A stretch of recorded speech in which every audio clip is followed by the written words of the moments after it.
चिनी बेदाण्यासह परदेशातून येणाऱ्या बेदाण्यावर बंदी घालावी यासह विविध मागण्यांसाठी सांगलीमध्ये द्राक्ष उत्पादक शेतकऱ्यांनी सांगली जिल्हाधिकारी कार्यालयावर धडक दिली। भारतीय बाजारपेठेत दुरुस्त पद्धतीचा चिनी बेदाणा अफगाणिस्तान मार्गे दाखल होत असून यामुळे भारतीय उत्पादक शेतकऱ्यांना मोठा आर्थिक फटका बसत आहे। त्यामुळे केंद्र सरकारनं अफगाणिस्तानी मार्गे येणाऱ्या बेदाण्यावर बंदी घालावी। शेतकऱ्यांच्या विविध मागण्यांसाठी सांगली जिल्ह्यातील द्राक्ष उत्पादक शेतकऱ्यांनी मोर्चा काढला। विश्रामबाग चौकापासून जिल्हाधिकारी कार्यालयापर्यंत काढण्यात आलेल्या या मोर्चामध्ये शेतकरी सहभागी झाले होते। शेतकऱ्यांच्या मागण्यांबाबत 3 वेळा दुर्लक्ष करणार असतील तर यापुढचे आंदोलन दिल्लीतील जंतर मंतरवर केले जाईल असा इशारा देखील या द्राक्ष बागायतदार महासंघाकडून देण्यात आला आहे। नमस्कार, मी दत्ताजीराव पाटील, अध्यक्ष महाराष्ट्र राज्य द्राक्ष बागायतदार सांगली विभाग।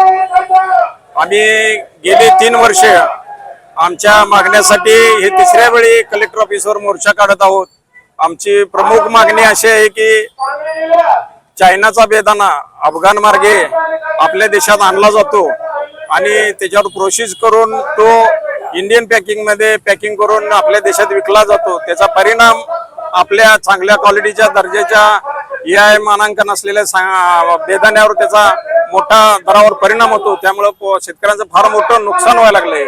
तरी हा येणारा बेदाणा याच्यावर त्यांचा एक बेस रेट ठेवून 300 रुपये ठेवून त्याच्यावर 100% आयात कर लागू केला तर तो बेदाणा इथं आला तरी आपल्या बेदाण्याच्या किमतीपेक्षा स्वस्त राहणार नाही आणि तो येणारा बेदाण्याचे दर्जा टेस्ट करून तो आयात करावा। त्याचा कुठलाही रिसिव्ड न तपासता तो आपल्या भागात आणला जातो।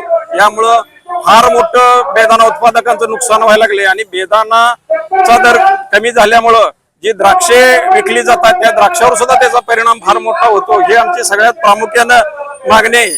आणि आताच्या काळात बेदाणा जसा यायला लागला तसंच गेल्या वर्षीपासून चायनाची द्राक्षे पण आपल्या मार्केटमध्ये येऊ लागलीत आणि ते पण अशाच प्रकारे आपल्या देशात आणली जातात। त्यामुळे इथल्या आपल्या द्राक्षांचा व शेतकऱ्यांना मिळणाऱ्या किमती दरात फार मोठी तफावत निर्माण होऊन आपलं फार मोठं नुकसान व्हायला लागले।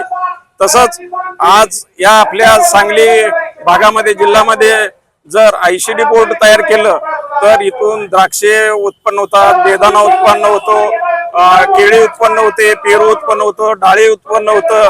ह्या अधिक शेजारच्या जिल्ह्यामध्ये गुळ असेल किंवा इचलकरंजी सारख्या ठिकाणी कपडे निर्मितीचं असेल, हे सगळं निर्यात करण्यासाठी जर ICD बोर्ड इथं केला तर फार मोठी निर्यातीसाठी आपल्याला मदत होणार आहे।